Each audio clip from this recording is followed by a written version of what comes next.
বাংলাদেশ জামাত ইসলামীর কেন্দ্রীয় মজলিস শুরার অন্যতম সদস্য লক্ষ্মীপুর জেলার সংগ্রামী সেক্রেটারি জনাব আর হাফিজুল্লাহ। লক্ষ্মীপুর জেলা শাখার সংগ্রামী নায়েবে আমির জননেতা অ্যাডভোকেট নজির আহমেদ, উপস্থিত আছেন জেলা জামাতের অন্যান্য নেতৃবৃন্দ, 11 দলীয় জোটের নেতৃবৃন্দ, সাংবাদিক।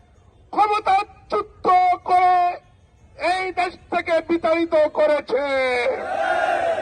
সংগ্রামী ভাইয়েরা, 2000 অধিক ভাইকে শহীদ হতে হয়েছে। 30,000-এর মতো ভাইকে পঙ্গুত্ব বরণ করতে ভোট দিয়েছে, ঠিক কিনা বলেন?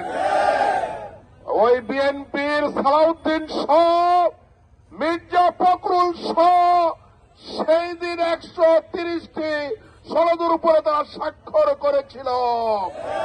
তারা বলেছিল আমরা এই সকল আইন মেনে আগামী দিনে যেই সরকারে আসবে ক্ষমতা গঠন করা হবে। সম্মানিত ভাইয়েরা, স্বাধীনতা অর্জন হয়েছে।